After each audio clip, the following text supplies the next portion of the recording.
Of course, meeting for the first time in court today. It was about a 90-minute hearing. This isn't going to end well for you, Blake.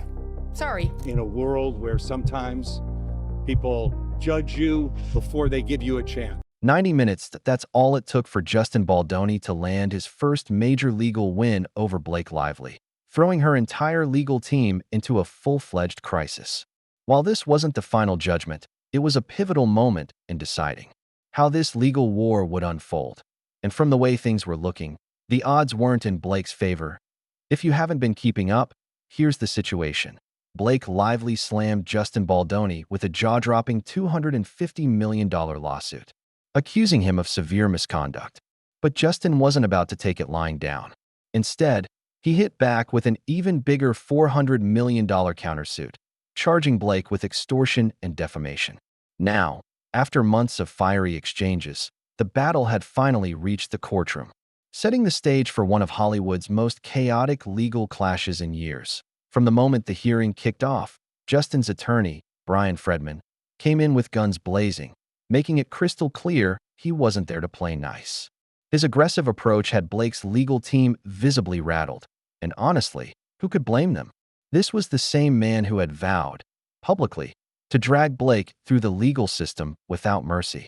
And judging by his performance in court, he was dead serious that Blake's attorneys were so shaken that they tried to shut him down with a gag order, hoping to silence his explosive public statements.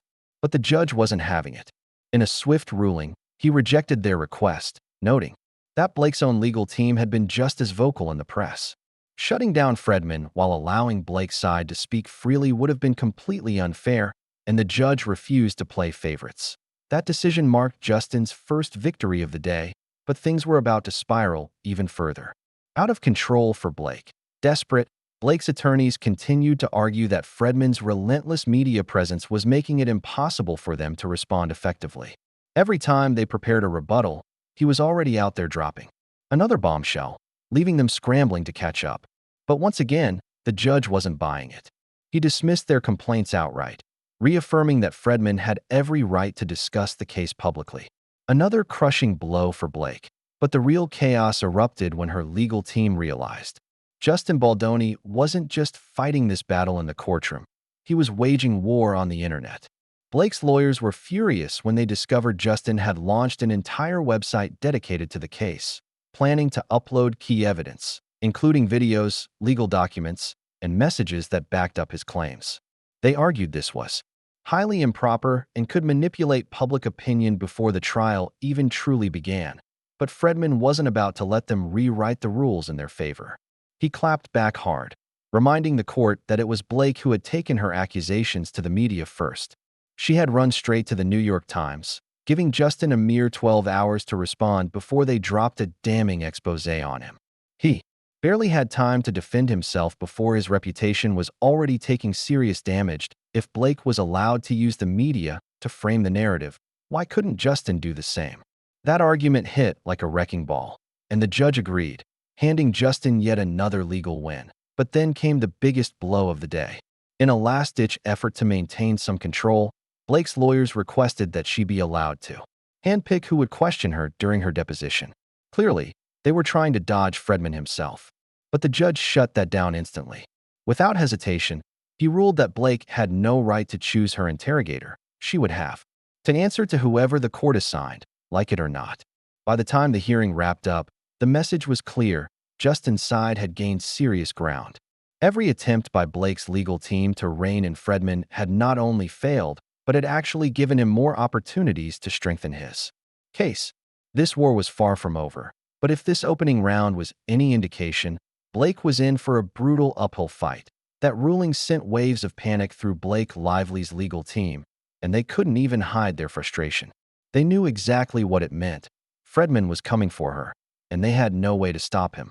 Blake had every reason to be terrified because Fredman is relentless, and he won't let her dodge a single question. For those unfamiliar with legal proceedings, a deposition is sworn testimony. Every word Blake says can and will be used against her in trial. There's no polished PR spin, no carefully crafted lawyer-approved statements, just raw, unfiltered questioning under oath.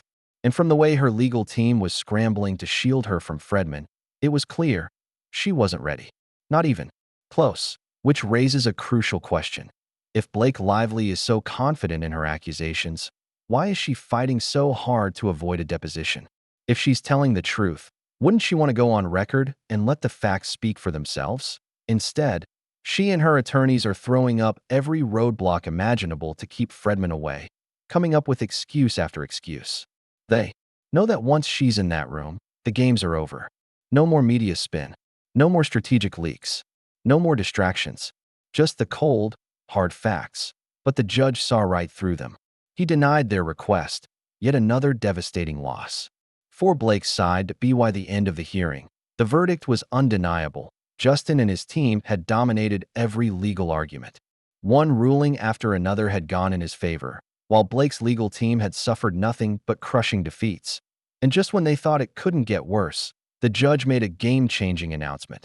Both lawsuits, Blake's $250 million claim and Justin's $400 million countersuit, were being merged into one explosive case. There wouldn't be a drawn-out legal tug-of-war. This was going to be a massive, all-or-nothing courtroom showdown, and the trial? Officially scheduled for March 2026, unless they reach a settlement before then. But let's be real, Blake is in serious trouble. If this case actually goes to trial, she's walking and already bruised.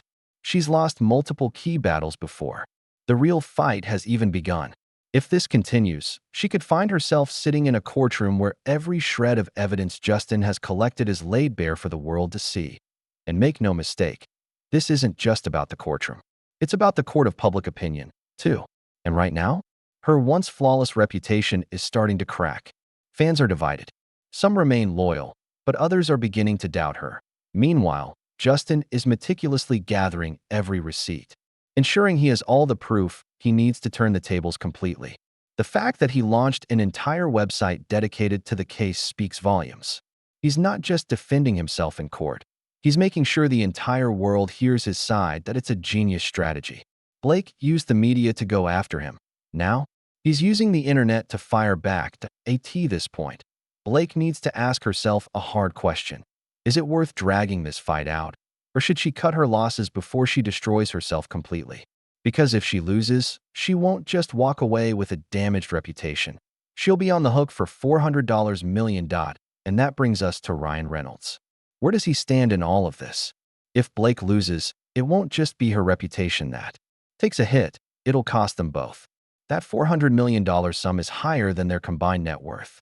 If this case doesn't go her way, it could financially ruin them. Maybe it's time for Blake to swallow her pride, make amends, and walk away before she's completely obliterated in court. Because right now, it's looking more and more like Justin Baldoni is about to win, both in the courtroom and in the public eye.